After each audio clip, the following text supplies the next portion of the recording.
MMPs are connected on an additional one. Okay. This one, space in between here. A little bit more space in between and Sterling. Do you have this? It's not Sterling here.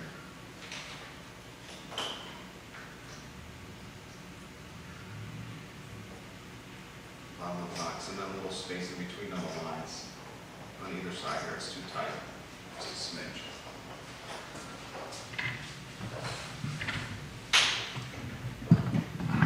All right, guys, we're going to get cracking today on the show. It's a good edition of the program we've lined up for you.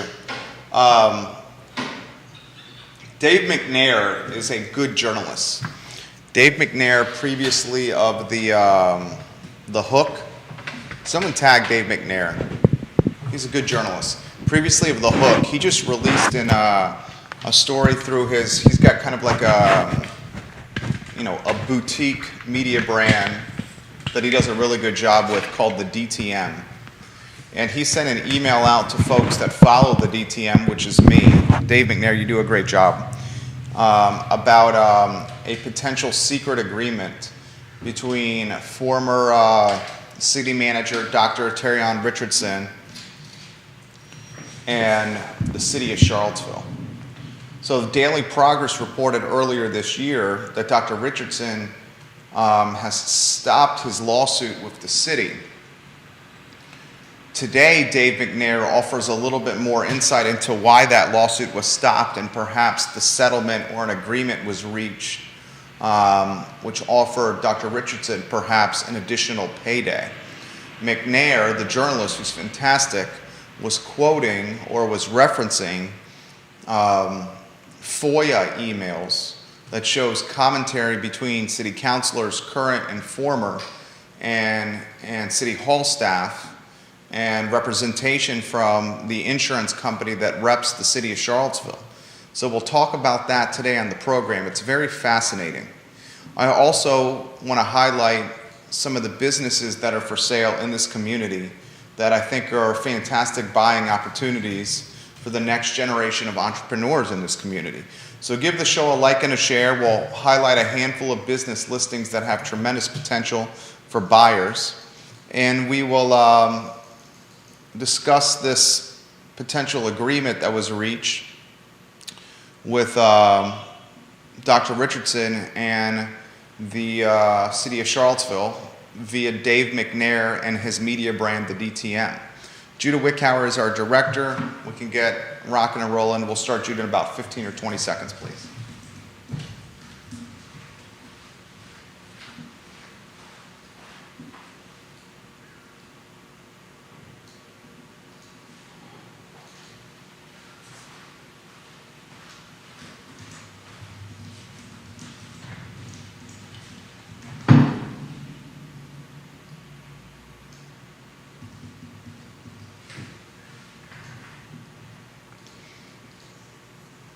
All right, Judah, I'm feeling good. We can rock and roll. Thank you.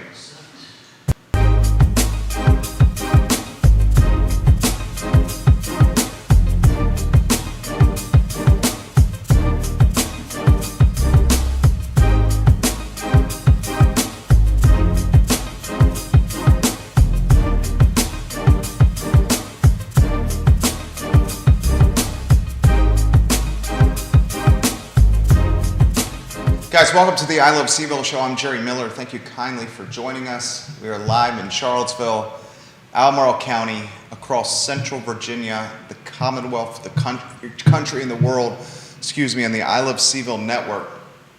Today's show is going to be pretty dynamite. If you haven't noticed, of late, we've tried to showcase and feature a lot of brands and businesses that are for sale in this community. I'm a champion of small business, a champion of entrepreneurs, one myself, and I've noticed of late a lot of businesses are hitting the for sale marketplace. They're not getting a lot of spotlight. So I want to utilize this platform, the I Love Seville network, to help highlight them with the hope that we can find a bevy or a plethora of buyers for these businesses that are for sale. We'll let you know which businesses are up for grabs, their asking prices, and why we see potential for them today on the program. I also want to discuss the article that came out today, the story that came out today from Dave McNair. He's an excellent journalist. Dave McNair, if you're watching the program, please let me know. And someone tag or send a text message to Dave McNair, please. Let him know we're watching this, or we're talking about him here. He's formerly of the Hook, a weekly publication for those that are new to Charlottesville, a weekly publication that is no longer. But the Hook, as many of us remember, was a core group of Hall Spencer, who is owner and editor, Courtney Stewart, Lisa Providence, and Dave McNair. And these four journalists were just amazingly talented when it came to investigative reporting. And it's a publication that I miss and find myself missing often because I'm a news junkie. I'm a junkie for local news. Courtney Stewart, now on WINA, she hosts Charlottesville Right Now, a radio news magazine. Dave McNair is running the brand The DTM, which is excellent. Lisa Providence is freelancing and enjoying life in retirement. Hall Spencer, when I talked to Hall's last, he was teaching a media and journalism class at James Madison University. He also did really, really well with some real estate sales, Hall Spencer, that really offered him financial freedom and opportunity.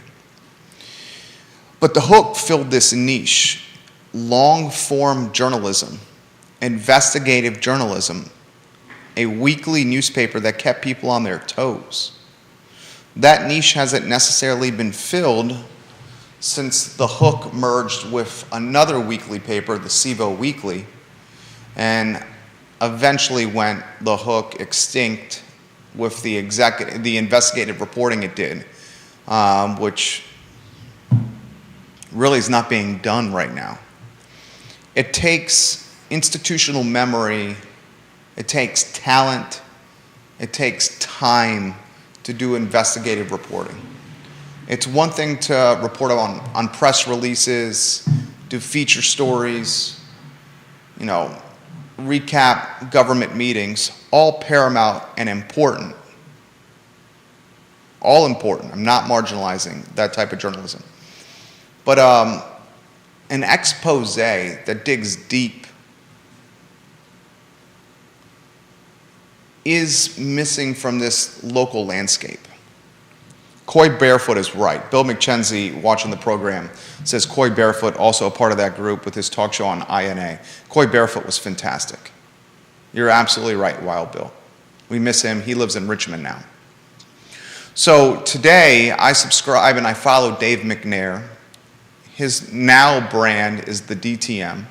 It's not his full-time job as he was a full-time journalist with The Hook, but it's more of a passion project for Dave. He sends an email out to subscribers, and I encourage anybody to visit the website. The website is I'll relay the URL to you now, charlottesvilledtm.com. He sends a email out today to subscribers about an hour ago. I'm one of them. And the headline is, did the city of Charlottesville make a secret settlement agreement with former city manager Dr. Terrion Richardson? Emails strongly suggest the city of Charlottesville did make this secret agreement with Dr. Richardson. The subheadline is, email exchanges between lawyers, city officials, and the city insurance company suggest the two sides were negotiating a settlement deal. I'm going to relay this topic to you, offer you some background, and then ask some important questions today on the I Love CVille show. I'm also going to highlight a number of businesses that are for sale in Charlottesville including the Sweet Frog franchise. The Package Depot on Ivy Road is for sale. Kilwins is for sale. Morsel Compass is for sale. Himalayan Fusion on the Downtown Mall is for sale. Iron Poffles and Coffee on Water Street is for sale. We're going to fill a niche with this platform, the I Love CVille Network, and really do a deep dive consistently and almost daily on this network, highlighting the businesses that are on the market, sale price, asking price, and kind of analyzing the deal and why we think it could make a good opportunity or perhaps even not make a great opportunity. I want to highlight Skooma Boutique Dispensary for being a part of the show. The best dispensary in Charlottesville is on the Downtown Mall, next to Rapture Restaurant. Skooma Boutique Dispensary. They opened this week a second location on Ellwood Avenue. 2 locations serving Charlottesville and Central Virginia. Skooma Boutique Dispensary. Judah Wickhoward's our director. If you could have that 2-shot ready to go.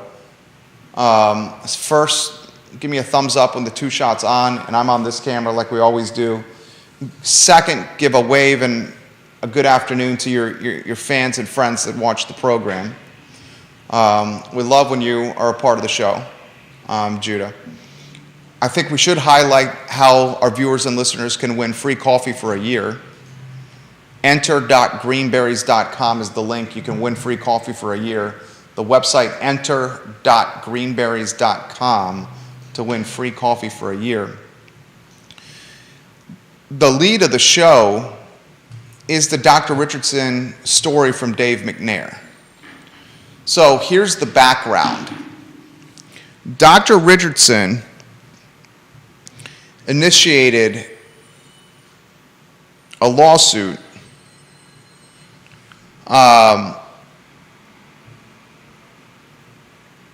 when he, in the city, parted ways. The nitty-gritty is as follows. Dr. Richardson, the city manager of Charlottesville, former, was on the job for not a super long period of time. He was not getting along with council at the time, most notably Mayor Nakia Walker, former Mayor Nakia Walker, and former City Councilor Heather Hill. The City of Charlottesville and Dr. Richardson reached an agreement in September of 2020 to part ways.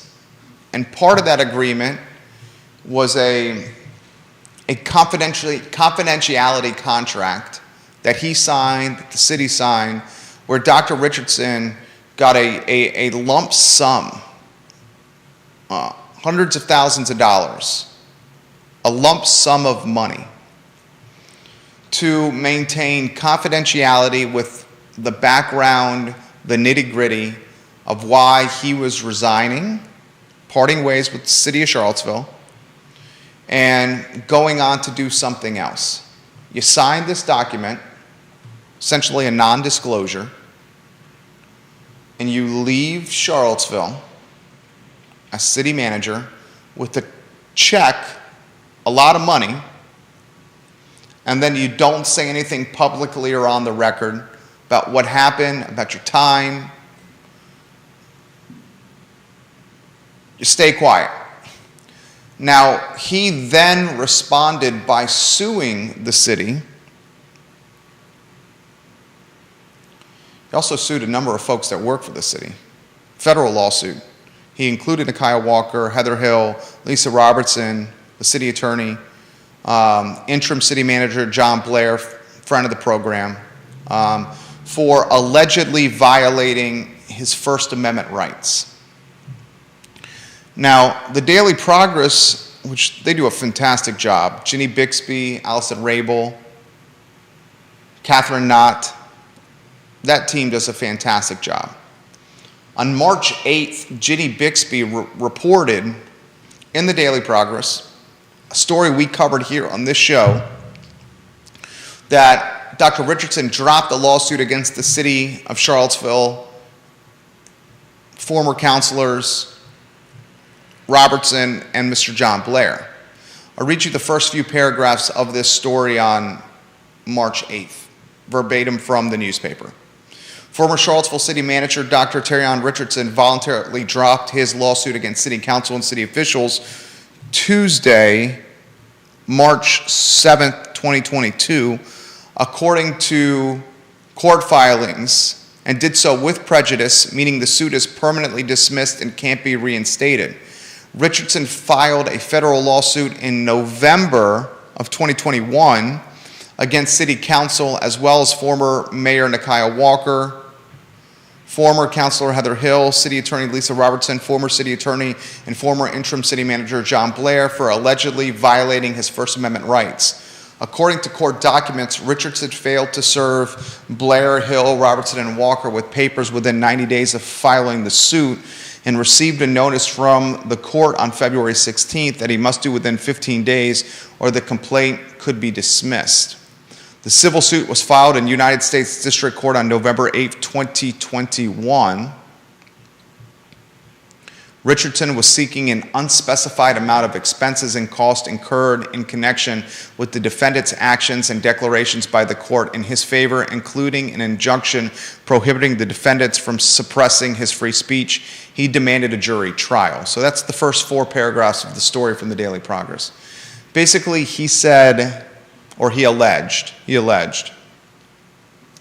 that his First Amendment rights were violated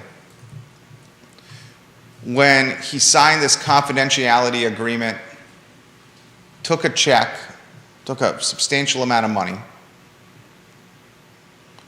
and he was unable, he said, to pen an op-ed in the newspaper about what happened. And he felt that his rights were violated by this non-disclosure agreement he signed. Today, 1 hour ago, Dave McNair of the Daily Progress on his website, charlottesvilledtm.com, released a story that I found fascinating, suggesting that Richardson likely got a settlement from the city, and that this lawsuit was dropped perhaps because of a second payday. Jeff Fogel, the attorney, a man who understands Freedom of Information Act's FOIAs better than just about anybody, Attorney Jeffrey Fogel FOIAs the city often in his pursuit of police misconduct. So he's constantly foiling the city, looking for emails or content or communication exchanges with the city about police misconduct. Fogel, in response to his FOIA request from the city, has uncovered exchanges, email communication. Why this is done via email is just shocking to me. Why you paper the trail on something like this is just shocking to me. But in his efforts to get emails about police misconduct, he uncovers these email exchanges that show lawyers and city officials and representatives from the city of Charlottesville's liability insurance company email exchanging back and forth, even to the point of having in the subject line of these emails, and I'll read it verbatim, in the subject line, City Council of the City of Charlottesville, and Dr. Richardson's name, and settlement negotiations in the subject line.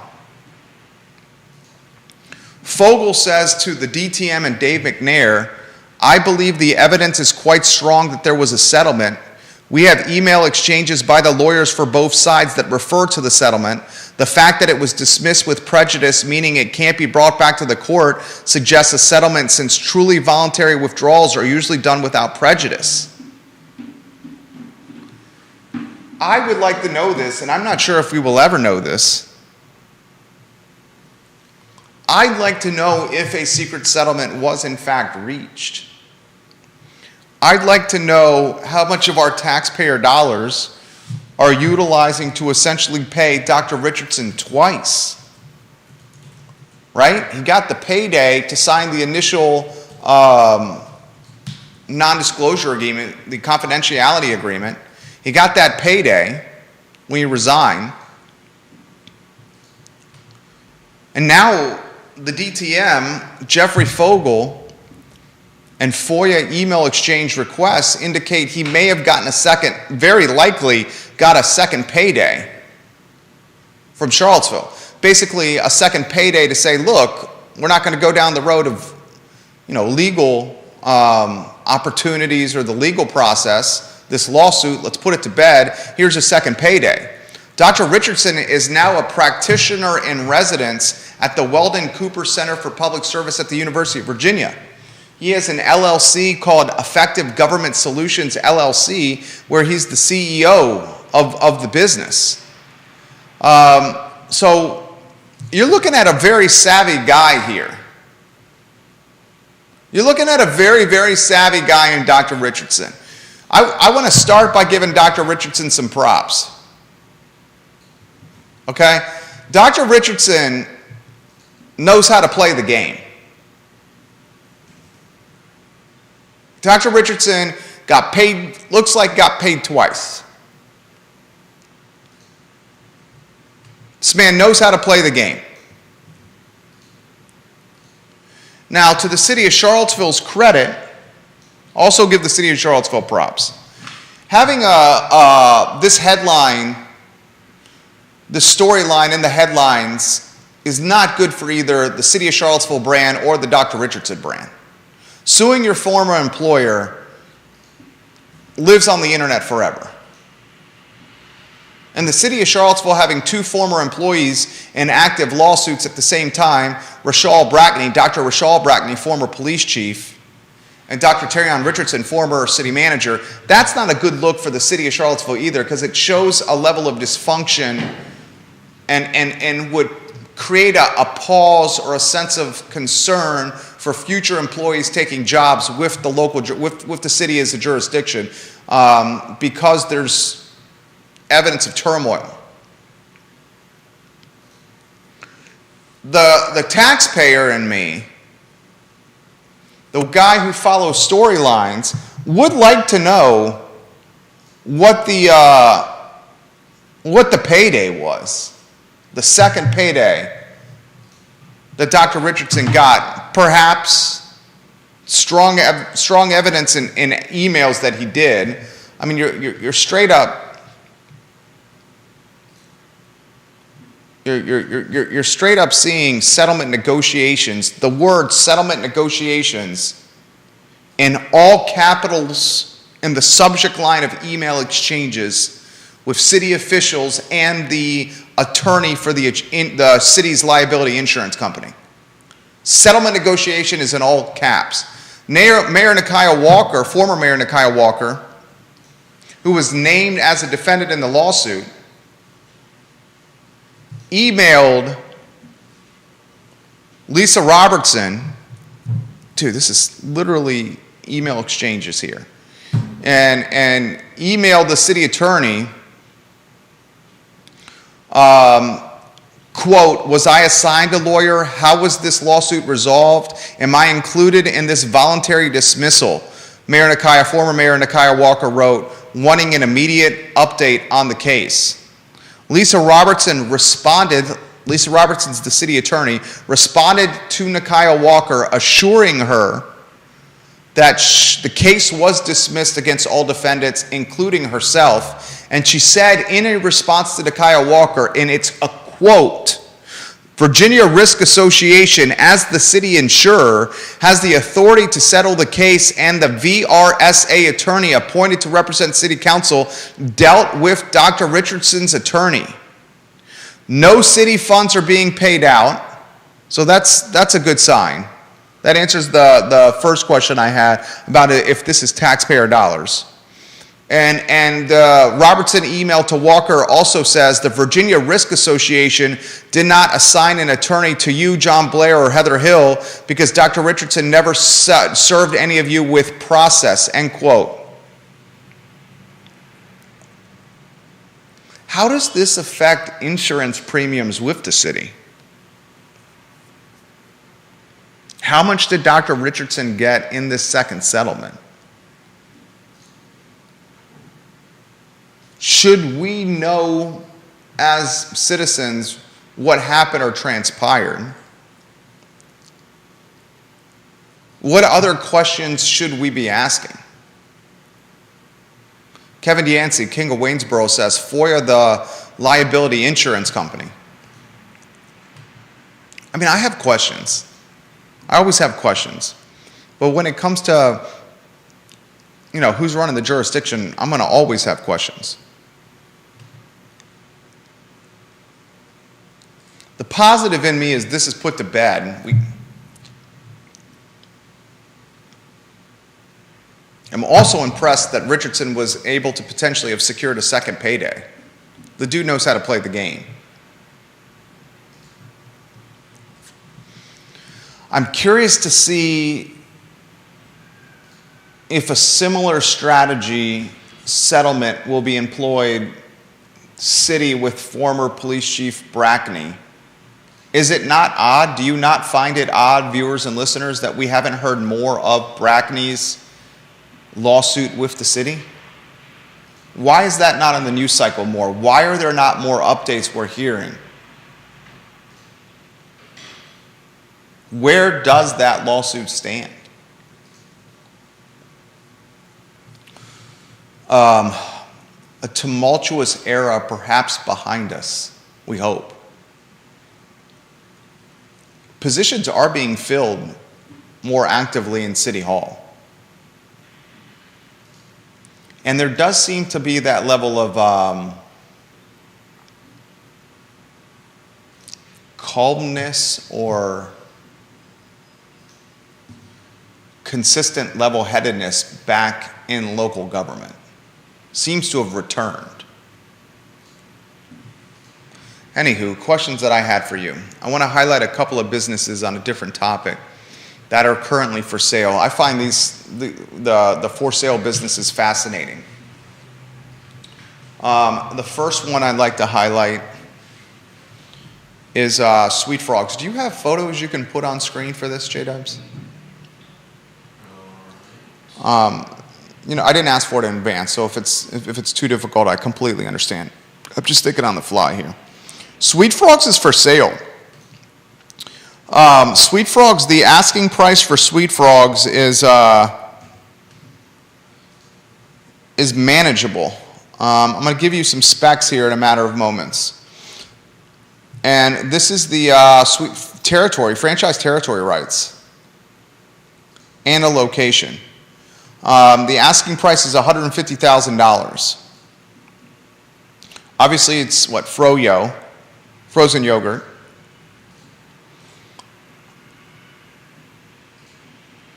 You can purchase the brand and the location, not the real estate, but the business, at a fraction of the startup costs. Heavily trafficked shopping center, the Sweet Frogs. What's the frozen yogurt competition now in Charlottesville? You think of any, Judah? Not really. Right?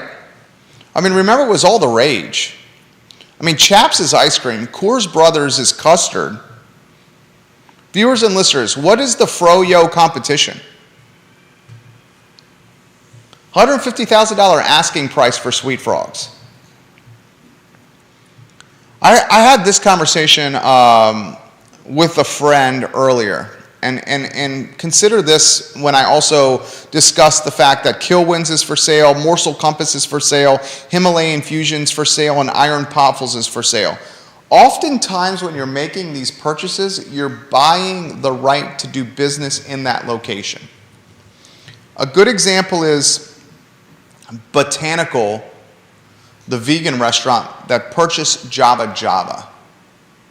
Ryan Becklin, the owner of Botanical, she came on this show. She bought Java Java. And she did it because the location was fantastic. You buy the rights to do business at a location like Java Java as opposed to waiting for a potential storefront to open on the downtown mall where you can do business. It's rare that an opportunity to do business from a restaurant setting on the downtown mall happens, transpires, or comes up for grabs. So instead of organically waiting for that to happen, you pay some money to buy an existing business's lease and some furniture, fixtures, and equipment. So Himalayan Fusion is a good example. The asking price for Himalayan Fusion on the downtown mall is $150,000. This is what you have to ask yourself when you're making a purchase of $150K for a business. It's not, should I buy this brand and keep it Himalayan Fusion, or do I rebrand it? And if I rebrand it, why am I going to spend $150 for it? That's not the right kind of thinking. The right kind of thinking instead is, I'm buying this business, the furniture, fixtures, and equipment. Restaurant equipment's not cheap. And I'm also buying the opportunity to do business at this location, the lease. That's what you're doing. So instead of paying potentially considerably more money to establish or to create a restaurant from scratch, building it from scratch, buying all the equipment brand new, doing the demolition, the remodeling, the upkeep, the creation of a storefront or a location that's a blank or white box, paying the architectural fees, the building permits, all the fees with the city for construction, finding someone to build out your business idea right now. Good luck with that, as remodelers are on massive, massive waiting lists.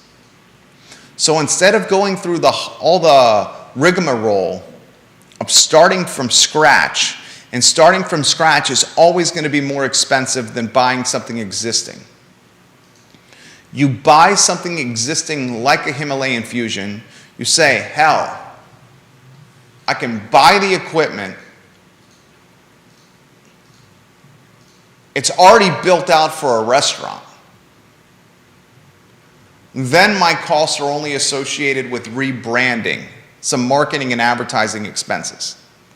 I'm buying a chance to be on the downtown mall, and it's already set up to be the kind of business I want, a restaurant.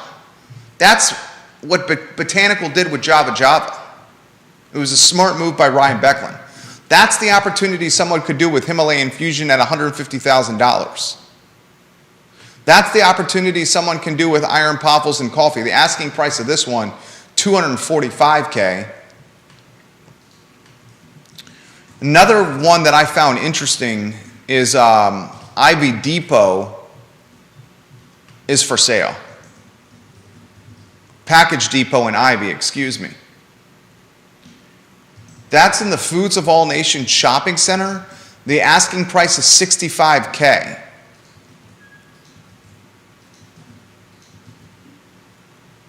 Gross revenues of $215,000 annually. It's a low-stress business, decades of service to Charlottesville and Ivy residents.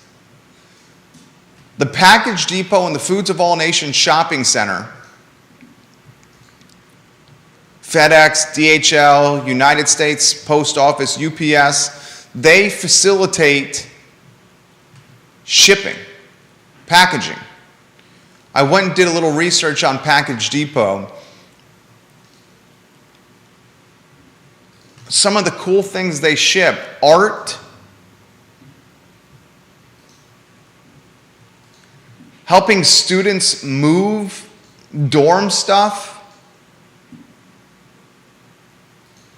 an airplane wing, literally a wing of an airplane, surfboards, artwork valued in the tens of thousands of dollars, irreplaceable family heirlooms, diamonds, beach sand, forgotten teddy bears, a moon rock. They shipped a Mercedes. They've shipped Bodo's bagels, local hams, ham biscuits from Foods of All Nations. These are some of the items that Package Depot has helped facilitate for its customers. The price point is $65K. I'd like to archive or highlight some of these opportunities on iloveseville.com if we could, Judah. What I'd like to do on iloveseville.com is create Judah Wittcount. How long have we been working together? 10 years? The guy's 8+ people. I'd like to create a for sale tab on iloveseville.com. Can we go to the two shot? And if you could slide that mic so we can do some brainstorming here. We're on a 2. Folks, look at the screen. Let me know when we're on a 2. You got your mic on too? Yeah, it's on. Okay, thanks, J-Dubs. I'd like to create a for sale tab on the I Love Seville website. What do you think of that idea? Oh, I already did it. 10 years of chemistry. You already did? Mm-hmm. Explain why you think that would be a good idea. Easy navigation? Yeah. Yeah. Great, easy navigation. People can find exactly what they're looking for, quick, easy. So on iloveseville.com on the menu bar, there's a tab called For Sale? Yeah. Excellent. So what I'd like to do is I'd like to highlight some of these opportunities that are on the market to buy existing businesses for the community. Mm-hmm. Will help be the source of the source for some of these opportunities. I mean, you looking to get into the entrepreneurial game at a low stress opportunity.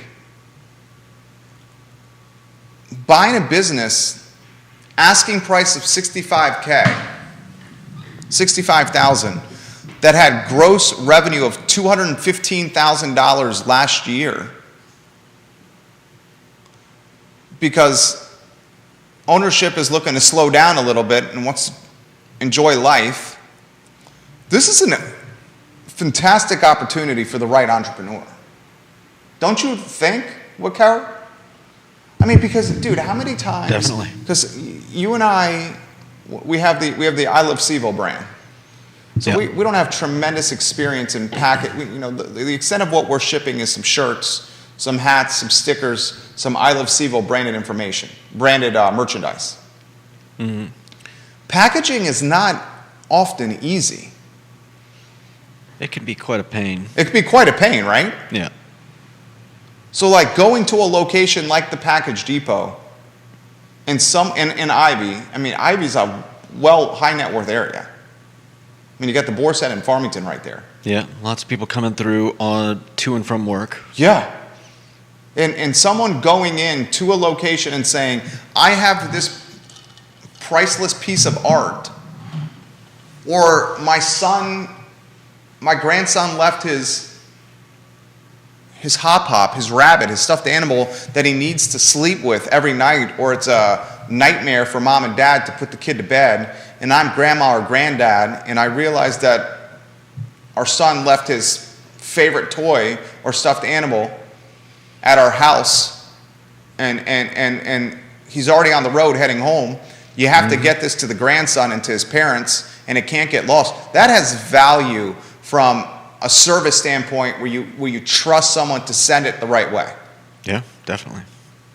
I mean, $65K at a $215 gross last year. You're looking at an opportunity for someone to jump in here and create a new career for themselves. Derek Bond watching the program. I love Derek Bond. Derek Bond owns The Melting Pot. And The Melting Pot is an A+ restaurant on Water Street. Try The Melting Pot, get to The Melting Pot, support local businesses. Derek Bond had a phenomenal idea. Derek, I'm going to highlight this.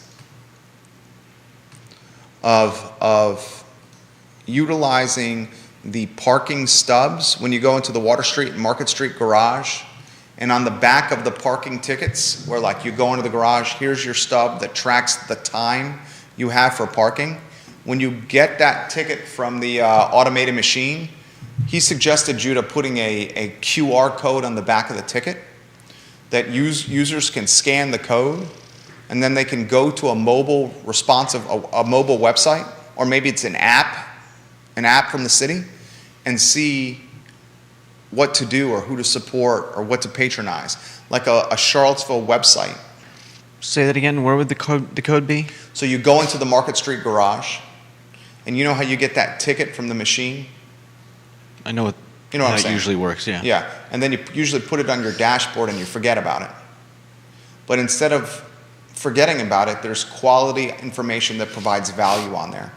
And maybe it's a QR code or some kind of call to action message that leads the, I'd say thousands of customers that utilize these two parking garages every day to pull out their phone, to scan the code, or to go to an app, and then they get information about the city of Charlottesville on it from maybe an official city website or smartphone app that says, here's a list of restaurants to try, here's a list of music venues to go to.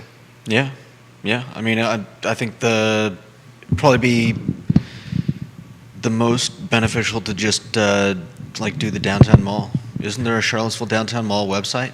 If you just had a QR code that took them right there, I mean, if they're parking on the downtown mall, why not give them, all the stuff on the downtown mall? Yeah, right? Like I'm one for, what's one of our favorite sayings around here? It's like, work smart, not hard. Like right now, the city of Charlottesville's got a tourism bus. Literally the tourism branded vehicle. It's a bus. Parked on the downtown mall with two paid city employees at a fold-out card table looking to greet people and stop them and have conversation and give them a 3-folded pamphlet. So us as taxpayers, we're paying to have two people on the downtown mall, the tens of thousands of dollars it costs for the branded bus, the transit vehicle. That's the marketing mechanism for the Charlottesville Albemarle Bureau. And they're sitting there literally, and I watch them, trying to interact with people, complete strangers, and give them a tri-folded pamphlet. And I just look at it and I'm like, this is like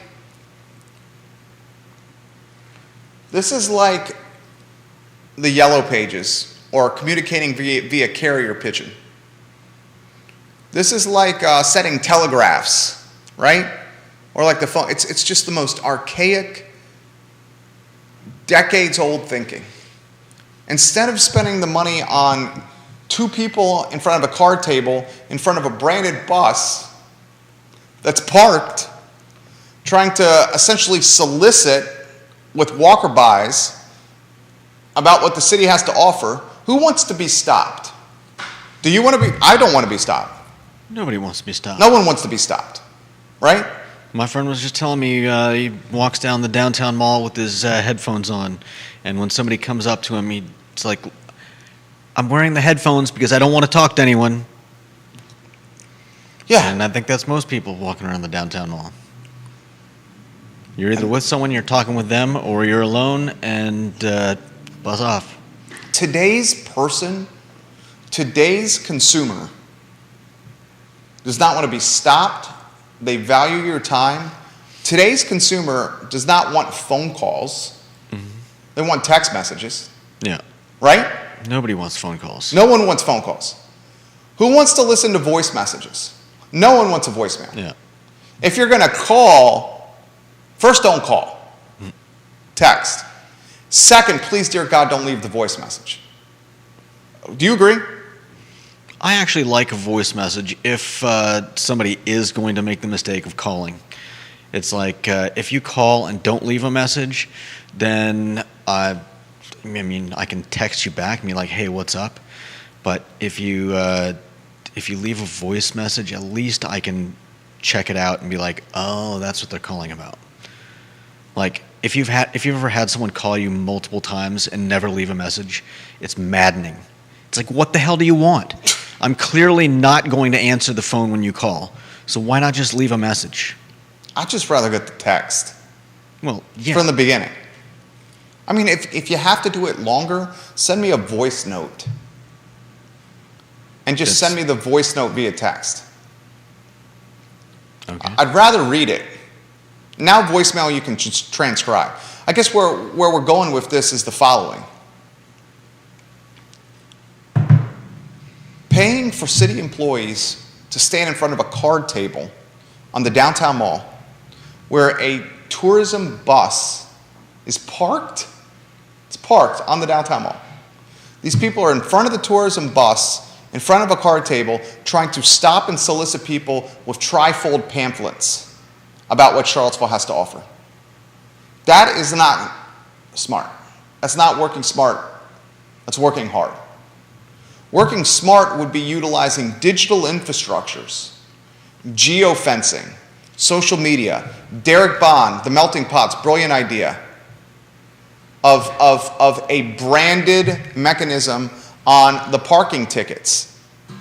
And tickets is not a good word. Voucher, the parking voucher that indicates the time that you are spending in the garage, where then when you exit, you make payment on that card where time has been stamped on. I think a simpler method would just be to put a QR code on the newspaper kiosks. There's a little, see them everywhere around the city. Put a QR code that leads to like signage.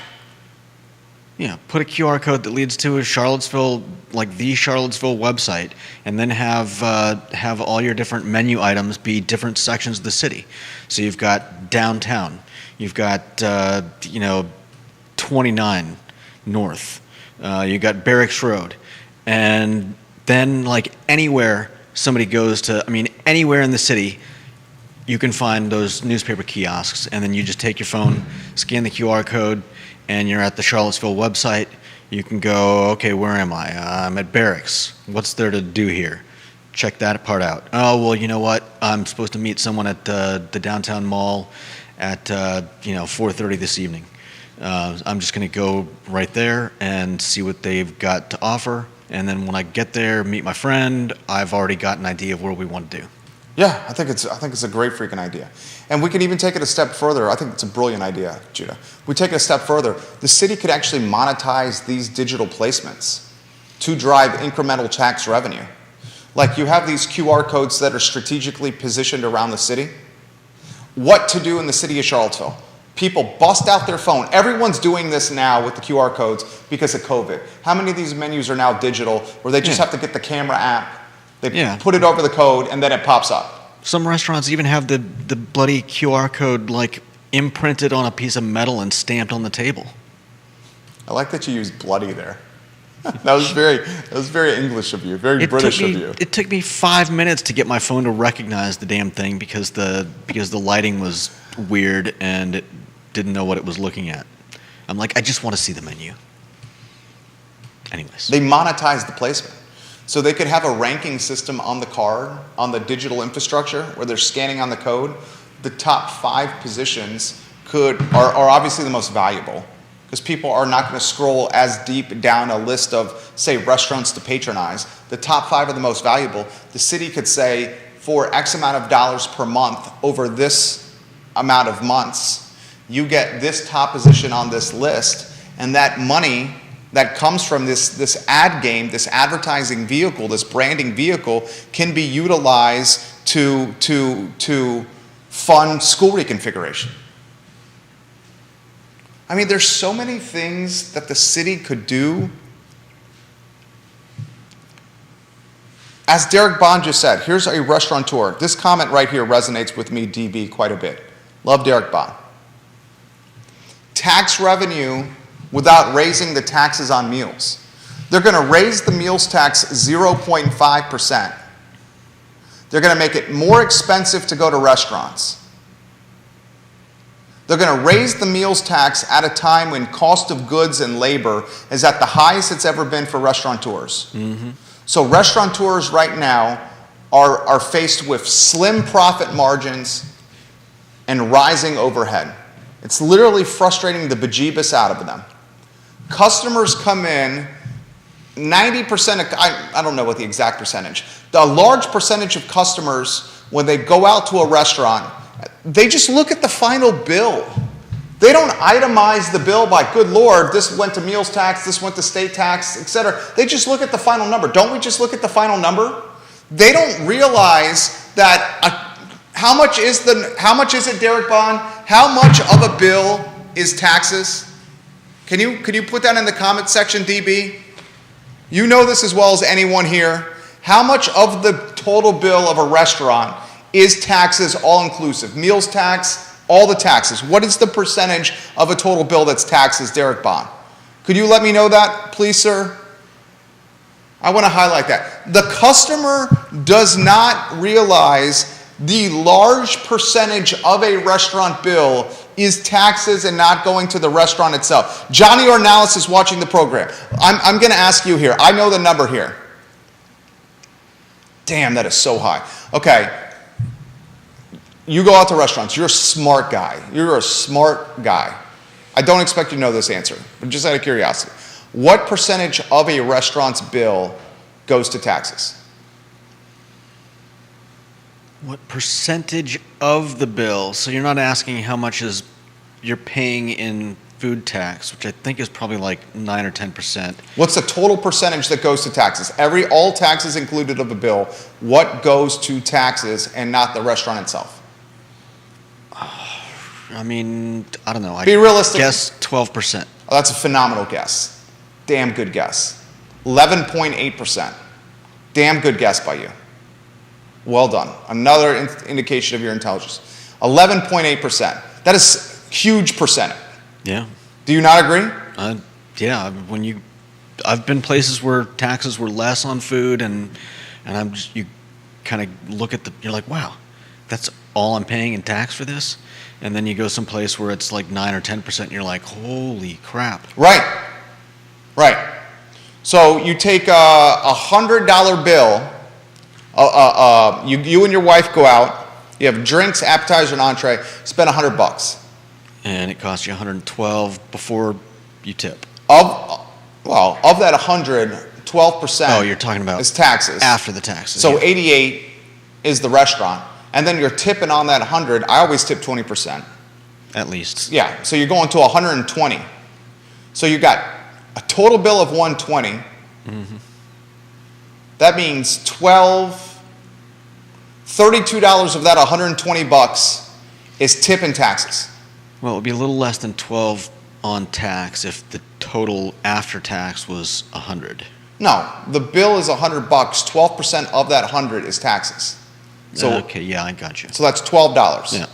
And then you're tipping $20 on that for 20%. Mm-hmm. So $32 of that $120 is taxes and gratuity. Mm-hmm. That is a lot.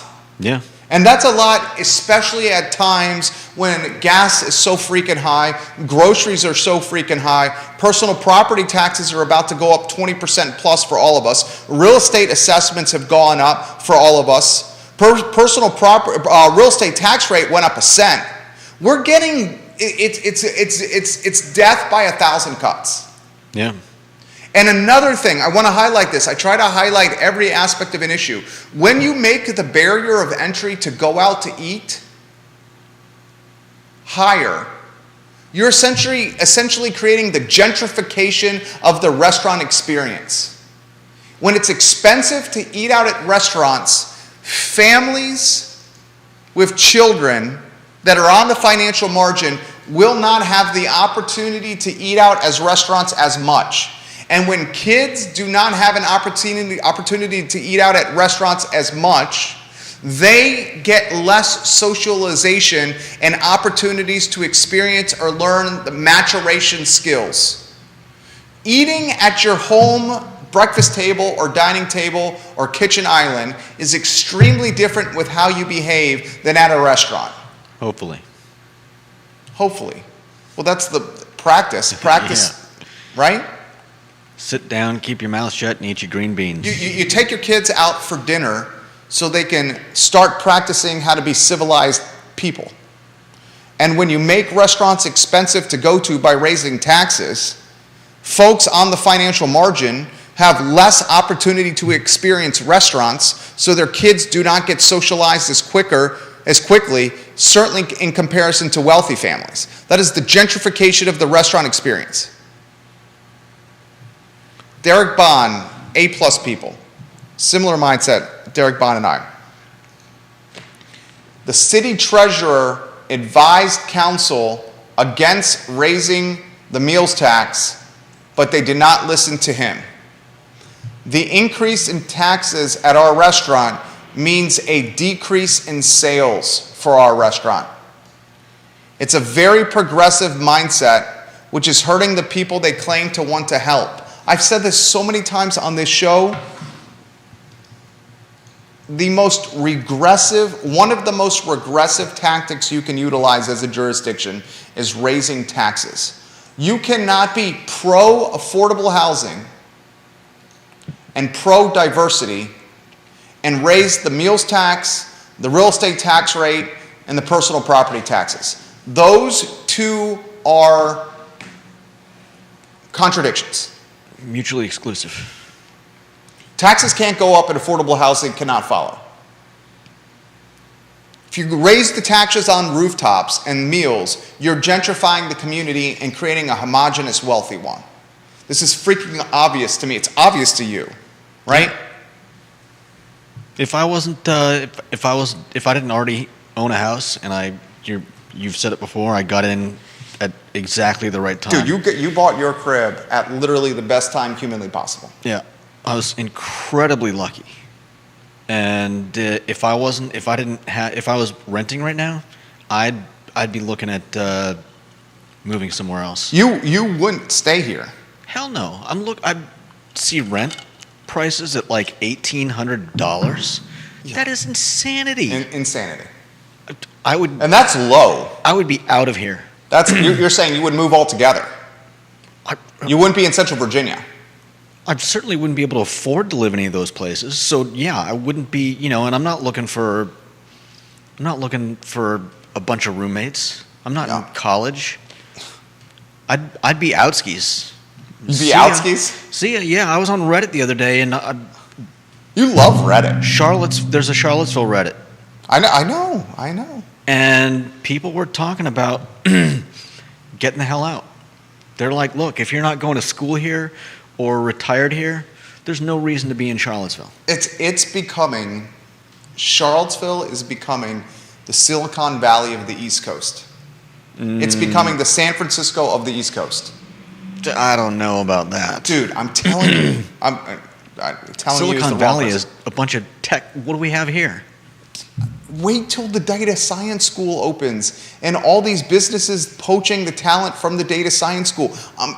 Dude, it's going to become an East Coast tech hub where businesses are going to poach talent from the educational, the technology, the educational infrastructure that's called UVA. They're going to poach the talent. They're going to set up shop here, and you're going to have a community of very rich and wealthy. It's going to be a massive wealth gap. It's going to be a massive wealth gap community. I mean, they're going to have to pay them a ton if they're going to continue living here. Definitely.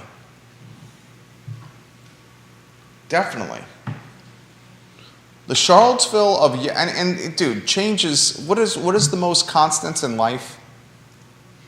Death, change, and taxes. Death and taxes are the only sure things in life. Sure things in life. Change is a sure thing in life. Well, I know, but it's got a different tagline. What's the change tagline? You're looking it up? Let's see. Death and taxes and change. Death, taxes, and change.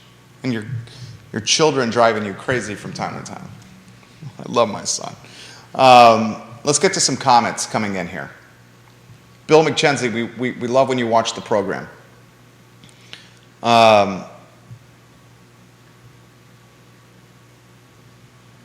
Kevin Yancey says that parking strategy will work if the parking company agrees to additional printing on stubs. The city runs the garages, so the city would print the stubs. The city would print the stubs. Jehu Martin, it is not just this issue and not the lack of vision of the city council, but the various departments run amok doing whatever without proper management and insight in City Hall. Jehu Martin knows Charlottesville very, very well. I love when you comment on the show. Jehu Martin also says the original argument for meals tax was that tourists would pay our bills. That was before we had a huge restaurant industry. The city is ignorant.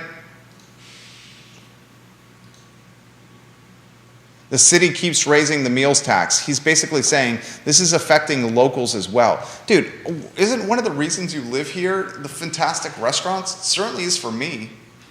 My wife and I go out and support local restaurants on the regular. When our in-laws are in town, my in-laws are in town, we are out and about on the regular. This weekend, interestingly, my in-laws and my parents will be at our house at the same time. My in-laws and my parents at our house at the same time this weekend. It's going to be like Chevy Chase and Christmas Vacation. Oh, man. Without Uncle Eddie. Did you find that phrase? Yeah, well, there's a lot of them, but I think the big one that everybody knows is change is inevitable, change is constant. Yeah. Kevin Yancey says we already have a huge wealth gap. 100% agree with you, sir. I think that wealth gap is going to get even more dramatic. Jamie Turner, repping the Pep and Culpeper, the mayor of Gordonsville. Judah with outskis. I love it. He laughed out loud with your outskis comment. You say funny stuff on here. I like when you're like this, relaxed on the show and providing commentary. I think it's a good yin to the yang. Mm-hmm. All right, why don't we close on this? Which deal is most appealing to you? I'm going to say which deal is most appealing to me. I'm going to rattle them off for you. Are you ready? Okay. You got Sweet Frogs for sale. The asking price of okay, I'm going to give you the specs. Sweet Frogs is for sale.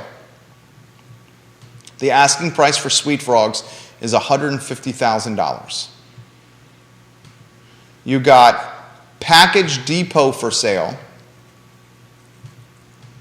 The asking price for Package Depot is, oh, you do have a for sale tab on the website. I'm going to the iloveseville.com website for this information, clicking the menu bar and hitting for sale. Package Depot for sale, the asking price is $65,000. Sweet Frogs for sale, the asking price is $150,000. The Killwinds franchise is for sale, the asking price is $249,500. Morsel Compass is for sale.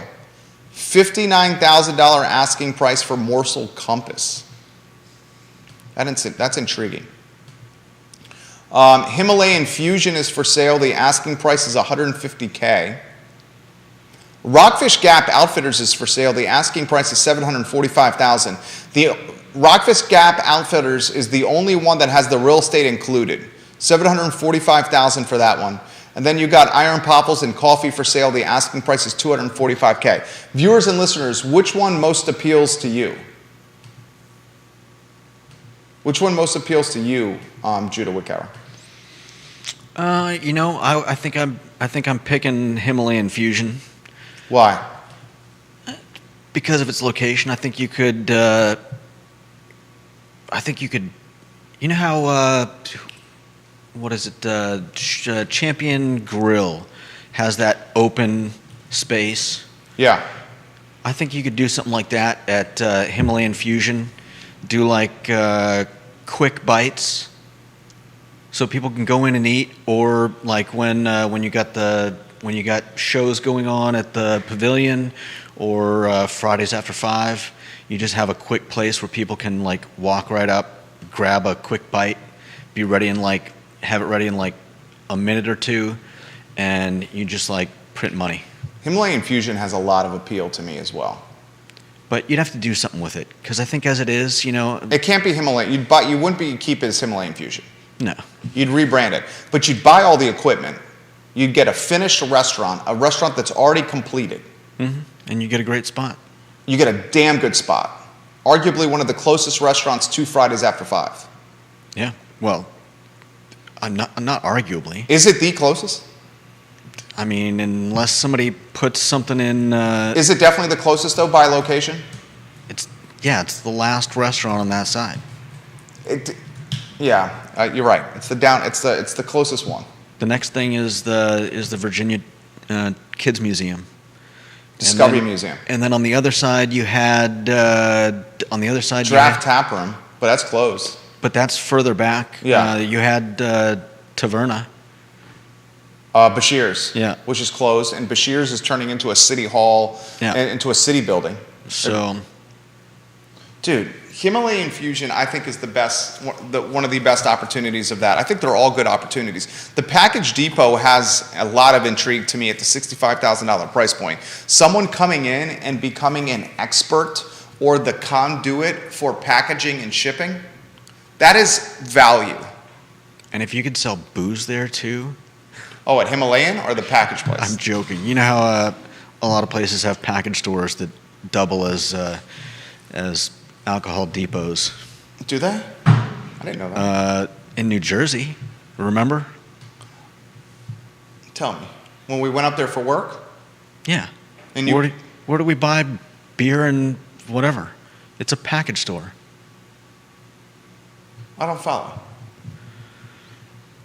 You've never heard of alcohol package stores? I mean, that's like almost typical across a lot of the U.S., I think. Well, when we went into those stores, when we were on we used to have a satellite office in New Providence, New Jersey, and we'd fly up once a week every 90 days. We were representing we're an advertising agency, one of our businesses, and we were representing the Autism Foundation of New Jersey, New Providence Chiropractic, and some other clients there. And it was financially beneficial for us to fly up there and to work and to get, we were essentially marking up our rates like 25%, and they were still below what New Jersey rates were.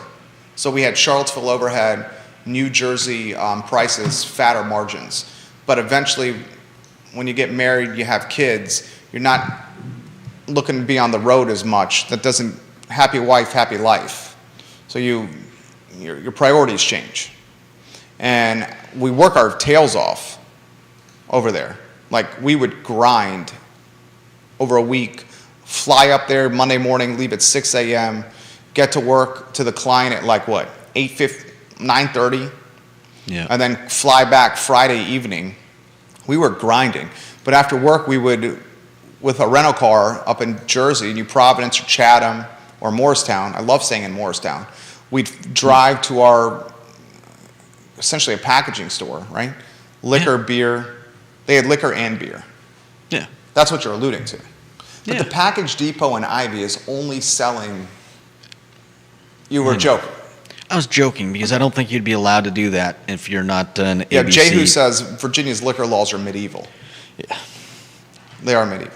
But being an expert in packaging would provide value for customers, and I think you could potentially grow that $215,000 gross revenue that's currently in the books. Anyway, go to iloveseville.com and click the for sale tab, and you'll see a number of businesses that are currently for sale.